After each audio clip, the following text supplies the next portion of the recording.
17 मई को समाप्त हो रहा है 57 दिन का लॉकडाउन चेंज। प्रधानमंत्री नरेंद्र मोदी ने राष्ट्र के नाम संबोधन में 20 लाख करोड़ के आर्थिक पैकेज की घोषणा की। कांग्रेस सांसद और पूर्व वित्त मंत्री पी चिदम्बरम ने कहा, केंद्र सरकार के पैकेज पर मेरा रिएक्शन ब्लैंक है। केंद्रीय वित्त मंत्री निर्मला सीतारमण आज आर्थिक पैकेज की खूबियों की देगी जानकारी। झारखंड सरकार ने पेट्रोल और डीजल पर बढ़ाए ₹2.50। नई दर आधी रात से हुई प्रभावित। केंद्र सरकार का दावा, आरोग्य सेतु ऐप से जुड़े देश के 10 करोड़ लोग। केंद्र सरकार ने कहा, स्वास्थ्य सेवाकर्मियों के साथ दुर्व्यवहार, हिंसा, बुरा बर्ताव और उनका नुकसान न करें। जो हमें सुरक्षित रखते हैं उन्हें भी सुरक्षा की जरूरत है। गृह मंत्रालय के आदेश पर झारखंड सरकार ने रांची, जमशेदपुर, धनबाद स्टेशन पर ट्रेनों से जाने वाले यात्रियों के लिए जारी किया नया आदेश। झारखंड सरकार ने कैंटीन से मिलने वाली वस्तुओं पर रियायत को भी किया समाप्त।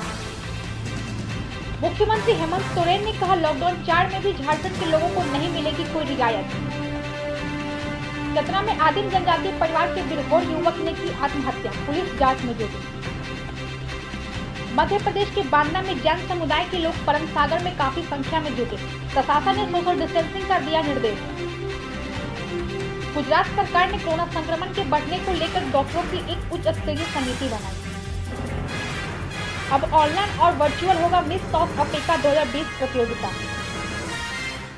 लॉकडाउन कोझिकोड में हाथी मालिकों के लिए मुश्किल साबित हो रहा है। त्योहार के सीजन में कार्यक्रम रद्द हो जाने की वजह से हाथी मालिकों को नहीं मिल रहा है काम।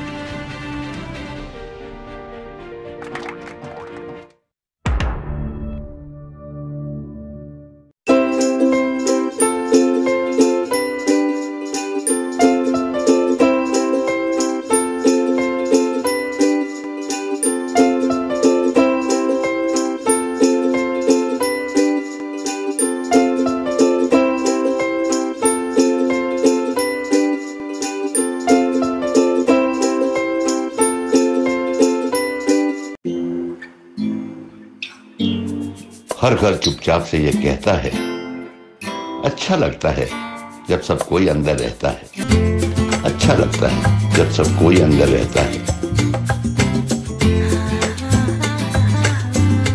Stay home, stay safe, Asian paints.